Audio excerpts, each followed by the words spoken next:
বিসমিল্লাহির রহমানির রহিম। আল্লাহুম্মা সাল্লি আলা মুহাম্মদ। আসসালামু আলাইকুম। হিসাব বিজ্ঞান ও গণিত টিচিং এর পক্ষ থেকে আমি মোহাম্মদ নুরুজ্জামান গাজী সবাইকে জানাই আন্তরিক শুভেচ্ছা ও অভিনন্দন। প্রিয় চাকরি প্রত্যাশী ভাই বোনেরা, সবাই কেমন আছেন? নিশ্চয়ই ভালো আছেন, সুস্থ আছেন। বন্ধুরা, আজ আমি আপনাদের সাথে বেসামরিক বিমান পরিবহন ও পর্যটন মন্ত্রণালয়ের যে পরীক্ষা সংগঠিত হয়েছে, অর্থাৎ পরীক্ষার তারিখ ছিল 21/6/2025, কম্পিউটার অপারেটর পদের নাম। তো এই কোশ্চেনটি সম্পূর্ণ ব্যাখ্যা সহ আলোচনা করার চেষ্টা করব।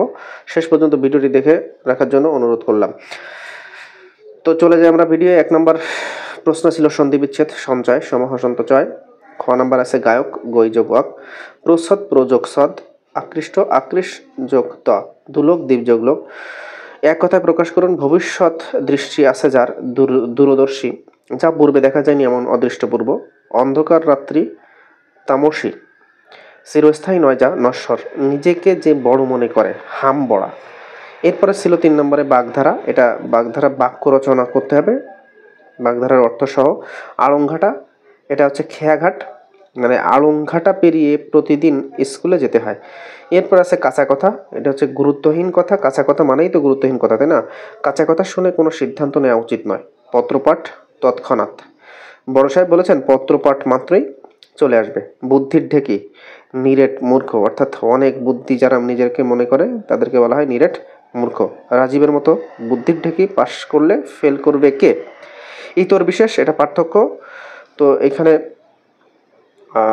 মায়ের নিকট সব সন্তানই সমান, কোনো ইতর বিশেষ নেই। 4 নম্বর প্রশ্নটা ছিল শুদ্ধ বানান। এটা প্রতিটি পরীক্ষায়, প্রতিটি প্রতিযোগিতামূলক পরীক্ষায় থাকে। গীতাঞ্জলি, এটা বানানটা একটু মুখস্থ রাখতে হবে। গয় দীর্ঘি তয়াকার বুর্গজ্জাইয় লয় রস্যি গীতাঞ্জলি। অন্বেষণ, অদন্তন্বয় বয় একার মধ্যনসা মূর্ধন্য। বিদুষী বয়রস্যি দয়রস্যু হবে কিন্তু, আর মধ্যনসায় দীর্ঘি। আইনজীবী, তো সমস্ত জীবিতে আমরা জানি কি দীর্ঘিকার হয়। সাহিত্য শাসিত বানানটা খুবই গুরুত্বপূর্ণ। দন্তস্য বয় আকার অন্তস্থা, তয় বয় দিয়ে ফেলি আমরা, এখানে তয় বয় হবে না, শাসিত। এরপরে বাংলাদেশে বিদেশি পর্যটক আকর্ষণে করণীয় বিষয় 10টা বাক্য লিখতে বলেছে। এই বিষয়ে 10টি বাক্য এখানে লিখতে হবে। এরপর 6 নম্বর প্রশ্ন ছিল write a short note on third terminal of হজরত শাহজালাল ইন্টারন্যাশনাল এয়ারপোর্ট। তো এই বিষয়েও একটা শর্ট নোট লিখতে হবে, অর্থাৎ শাহজালাল আন্তর্জাতিক বিমানবন্দরের যে থার্ড টার্মিনালটা নির্মাণ হয়েছে এই বিষয়ে। এরপর 7 নম্বর কোশ্চেনে বলছে make sentences with meaning of the following phrase idiom. অর্থাৎ ইংরেজিতে যে ফ্রেজ ইডিয়ম আছে সেটি বাগধারার মতো করেই অর্থ লিখতে হবে এবং এটির সেন্টেন্স লিখতে হবে। অ্যাট এ লস মানে হচ্ছে হতবুদ্ধি। He was at a loss and did not know what to do. এরপর আছে বাই লিভস অ্যান্ড বাউন্ডস, মানে খুব দ্রুত গতিতে। The price of essential commodities is rising by leaps and bounds, অর্থাৎ খুব দ্রুত গতিতেই প্রয়োজনীয় যে জিনিসপত্রের দাম সেটা বেড়ে যাচ্ছে। ডাই ইন হেয়ারনেস, কর্মরত অবস্থায় মারা যাওয়া। মিস্টার আলী ডায়েড ইন হেয়ারনেস, অর্থাৎ কর্মরত অবস্থায় মিস্টার আলী, জনাব আলী মৃত্যুবরণ করেছেন। এন্ড ইন স্মোক, ফলপ্রসূ না হওয়া। All his plans ended in smoke. Fair and square, এটা হচ্ছে সৎভাবে।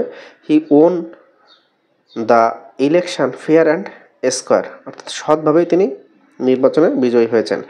8 নম্বরে ছিল হচ্ছে fill in the blanks with appropriate preposition. এখানে প্রিপোজিশন বসাতে হবে। প্রিপোজিশন অনেক পড়তে হবে, প্রচুর পড়তে হবে। You have offended dash good manners, এখানে এগেইনস্ট গুড ম্যানার্স হবে, ম্যানার্স বানানটা ভুল আছে, এম এ হবে। He passed dash last night away, he passed away, গত রাত সে অতিক্রম করেছে। তারপর আছে render the passage dash Bangla, render the passage into হয়, ঠিক আছে। She is sanguine dash her success, sanguine of হয়, হ্যাঁ। হি স্টিক টু মানে লেগে থাকা, হিজ ডিসিশন, তার সিদ্ধান্তে সে অনড় রইল। তারপরে আছে হচ্ছে translate the following sentences from Bangla to English, অর্থাৎ এই ট্রান্সলেশনও খুব গুরুত্বপূর্ণ। বিভিন্ন ভাইভা বোর্ডে ট্রান্সলেশনগুলো এসে থাকে, এজন্য খুব পড়া দরকার। যদি কারো মাস্টার বই থাকে মাস্টার বইটা ফলো করবেন, ওখানে খুব সুন্দর ট্রান্সলেশন রয়েছে। তো এখানে ক নম্বরে আসছে এই গ্রামে কোনো পোস্ট অফিস নেই। There is no post office in the village. সৎ লোক সর্বত্রই সম্মানিত, হ্যাঁ সৎ লোক তো সর্বত্রই সম্মানিত হবে। তো এটার ট্রান্সলেশন হবে honest man is respected everywhere. ট্রেনটি খুলনার উদ্দেশ্যে রওনা হলো। The train departed for Khulna. অর্থাৎ ডিপার্টেড মানে হচ্ছে মানে স্থান ত্যাগ করা। The train departed for Khulna, খুলনার জন্য রওনা হলো বা খুলনার উদ্দেশ্যে। আমি বরং মরবো তবু ভিক্ষা করবো না। আই উড রেদার ডাই দেন বেগ। অর্থাৎ এটাতে উড রেদার করতে হবে, আমি এটা করব কিন্তু ওটা করব না, এরকম বিষয়গুলো আসবে। আই উড রেদার ডাই দেন বেগ। এরপরের প্রশ্ন ছিল সে আমার সমালোচনা করার সাহস করেছিল। ডেয়ার মানে হচ্ছে সাহস করা, তো হি ডেয়ার টু ক্রিটিসাইজ মি। সঠিক উত্তর হবে কি হি ডেয়ার্ড টু ক্রিটিসাইজ মি। এরপরে অঙ্ক ছিল, লিখিত অঙ্ক ছিল 10 নম্বর অঙ্ক। একটি প্রকৃত ভগ্নাংশের লব ও হরের অন্তর 1। লব থেকে 2 বিয়োগ এবং হরের সাথে 2 যোগ করলে যে ভগ্নাংশ পাওয়া যাবে তা 2/7 সমান। ভগ্নাংশটি নির্ণয় করো। খুব সহজ একটি অঙ্ক, অর্থাৎ ষষ্ঠ সপ্তম শ্রেণীতে এই অঙ্কগুলো প্রায় থেকে থাকে, পঞ্চম শ্রেণীতে অনেক সময় এই অঙ্ক ছিল। তো আমরা চলে যাই সমাধানে। ধরে নিই প্রকৃত ভগ্নাংশের লব এক্স আর হর ওয়াই। তা ভগ্নাংশ কি হবে? আমরা জানি কি লব উপরে থাকে আর হর নিচে থাকে, তাই না? তো ভগ্নাংশের লব উপরে মানে এক্স উপরে আর ওয়াই নিচে। এরপর আছে প্রথম শর্ত মতে কি বলেছিল একটু খেয়াল করুন তো, যে প্রকৃত ভগ্নাংশের লব ও হরের অন্তর, লব আর হরের অন্তর, ঠিক আছে? তো লব আর হরের অন্তর কি হবে? X minus y equal to 1। X minus y equal to 1। এটা এইখানে একটু ভুল আছে, একটু কারেকশান করে দিই। সেটা হচ্ছে কি, দেখেন এখানে এক্স মাইনাস ওয়াই সমান সমান 1 হবে এখানে, ঠিক আছে? এক্স মাইনাস ওয়াই সমান সমান 1 এটা হতে পারে। অর্থাৎ আমরা যদি ওয়াই এর মান এখানে বের করে রাখি তো y equal to x plus 1, ঠিক আছে?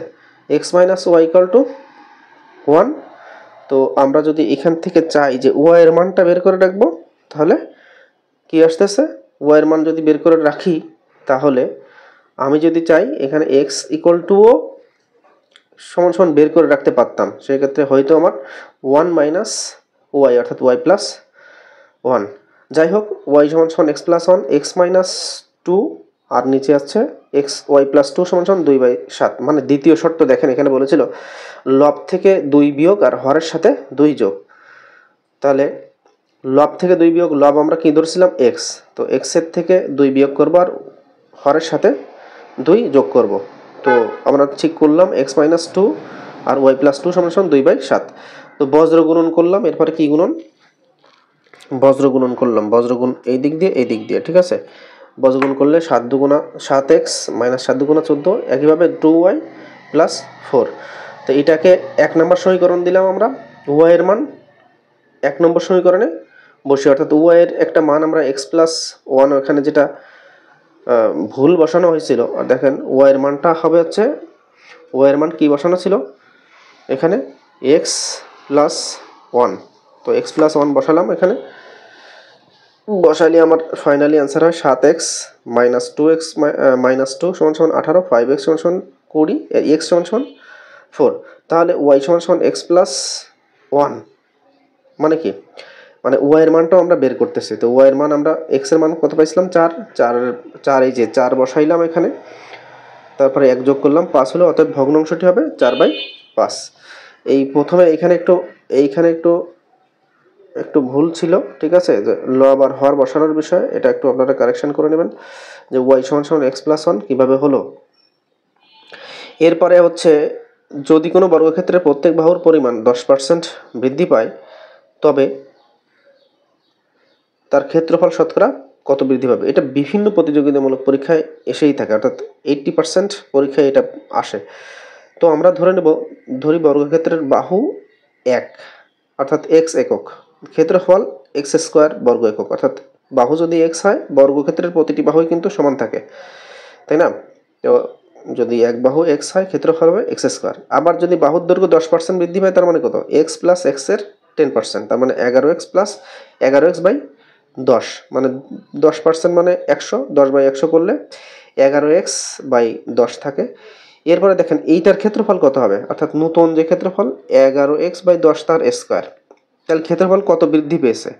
এটা তো বড় ক্ষেত্রফল, তাই না? এটা তো বড়, এটা তো বড় ক্ষেত্রফল হয়েছে, তো বড়টার থেকে আমি ছোটটা বাদ দেবো। ছোট আমার কি ছিল, এই এক্স স্কোয়ার ছিল, ঠিক আছে, এটা বাদ দেবো, দিলে আমার কত আসবে দেখেন, ক্যালকুলেশন করতে হবে এখানে, অর্থাৎ 100 লসাগু করলে 121 x square minus 100 x square থাকে, 21 এক্স স্কোয়ার বাই 100 থাকে এখানে।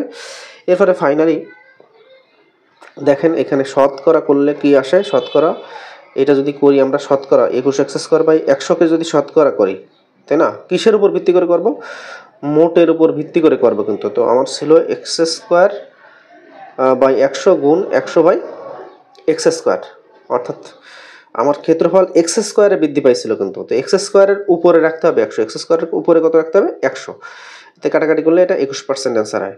এরপরে অঙ্কটি ছিল হচ্ছে পিতা ও পুত্রের বয়সের অনুপাত 7:2 দেওয়া আছে, 5 বছর পরে তাদের বয়সের অনুপাত হবে 8:3। তো আমি যদি মনে করে নিই যে পিতার বয়স বর্তমান বয়স 7x আর পুত্রের বর্তমান বয়স 2x, তো 5 বছর পরে কি হবে, বয়স বাড়বে, তাই না, বাড়লে যোগ হবে। তো 5 বছর পর পিতার বয়স 7x + 5 আর পুত্রের বয়স 2x + 5, তো তখন তাদের অনুপাত কত হবে, 8:2, এই যে 8:3, কত হবে 8:3, তখন তাদের অনুপাত হবে 8:3।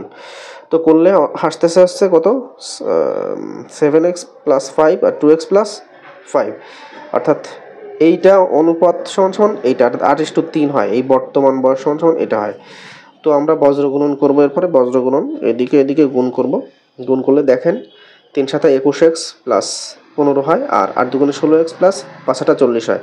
ফাইনালি অ্যান্সার হয় হচ্ছে x = 5। তো পিতার বর্তমান বয়স কত আমরা এখানে লিখছিলাম, সে 7x + 5, তো 7 × 5 x এর মান যেহেতু বের হয়ে গেছে এবং পুত্রের বয়স 2 × 5, অর্থাৎ 10 বছর।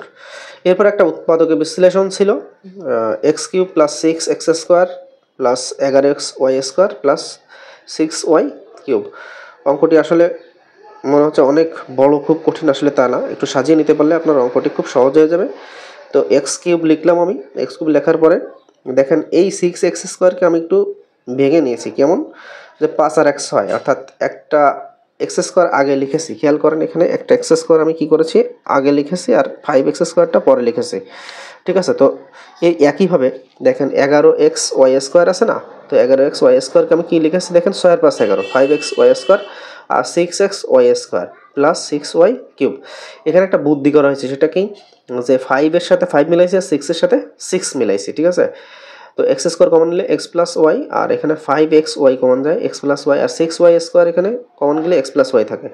তো ফাইনালি অ্যান্সারটা আসবে সবগুলো থেকে আমার কি কমন যাচ্ছে, x + y, আর কি কি থেকে যাচ্ছে, x² + 5xy + 6y²। তারপরে দেখেন এই ভিতরেরটা, অর্থাৎ আবার এইটাকে আবার কিন্তু করা যায়, কি করা যায়, 6y² আমার আবার তৈরি করে নিতে হবে, অর্থাৎ 5xy এখানে মিডল টার্ম ব্রেকিং করতে হবে, 3 × 2 = 6, তো x² + 3xy + 2xy। এরপরে আসতে দেখেন ভিতরে কি কমন যায়, x কমন গেলে x + 3y, এখানে 2y কমন যায়, তো 2y কমন গেলে x + 3y, তো x + 3y কমন নিলাম, আর থেকে যায় কি x + 2y। তো ফাইনালি অ্যান্সার x + y, আর x + 2y, x + 3y একটু সাজিয়ে নেওয়া হয়েছে। এবারে 14 নম্বর প্রশ্ন ছিল পূর্ণরূপ লিখতে হবে HTML, এটা বিভিন্ন পরীক্ষায় এসছে, আমি কয়েকবার করে সলিউশন করে দিয়েছি। HTML মানে hyper text markup language, wifi মানে ওয়্যারলেস ফিডেলিটি, বানানটাও খুব খেয়াল করে পড়তে হবে যারা প্রতিযোগিতামূলক পরীক্ষায় অংশগ্রহণ করতে যাচ্ছেন, করতেছেন। ইউএসবি মানে ইউনিভার্সাল সিরিয়াস বাস, ভিওআইপি মানে কি ভয়েস ওভার ইন্টারনেট প্রোটোকল, বানানগুলো খুব খেয়াল করে পড়তে হবে। এরপরে আছে হচ্ছে URL uniform resource locator, EPROM, অর্থাৎ EPROM electrically erasable programmable read only memory. এরপরে 15 নম্বর অঙ্কের ছিল, 15 নম্বরের প্রশ্ন ছিল ব্রুট ফোর্স অ্যাটাক কি। ব্রুট ফোর্স অ্যাটাক হলো একটা সাইবার আক্রমণ পদ্ধতি যেখানে হ্যাকার সম্ভাব্য সমস্ত পাসওয়ার্ড বা ক্রেডেনশিয়াল একটির পর একটি পরীক্ষা করে সিস্টেম, অ্যাকাউন্ট বা এনক্রিপ্টেড ডেটায় প্রবেশ করার চেষ্টা করে। এরপরে ছিল হচ্ছে কোবল, তো কোবলে ছিল হচ্ছে কোবল মানে কি কমন বিজনেস ওরিয়েন্টেড ল্যাঙ্গুয়েজ, এটি হলো একটি প্রোগ্রামিং ভাষা যা মূলত ব্যবসা বাণিজ্য এবং আর্থিক অ্যাপ্লিকেশনগুলোর জন্য ব্যবহৃত হয়। তো 1959 সালে এটি হয়েছিল, ঠিক আছে। তো এই ছিল আপনার বেসামরিক বিমান ও পর্যটন মন্ত্রণালয়ের যে কোশ্চেন, সেই কোশ্চেনটি আমি সলিউশন করে দিলাম বন্ধুরা। যদি এই কোশ্চেনে কারো কোনো সমস্যা থাকে অবশ্যই কমেন্ট বক্সে কমেন্ট করে জানিয়ে দেবেন। আমরা চেষ্টা করি যে প্রতিটি পরীক্ষা হওয়ার পর পূর্ণাঙ্গ সমাধান দিতে। তো যদি ভিডিওটি ভালো লেগে থাকে লাইক শেয়ার করতে ভুলবেন না। অবশ্যই চ্যানেলটিকে সাবস্ক্রাইব করে দেবেন, তাহলে পরবর্তী ভিডিওটির আপডেট আপনি সহজে পেয়ে যাবেন। সবাই ভালো থাকুন, সুস্থ থাকুন, আল্লাহ হাফেজ।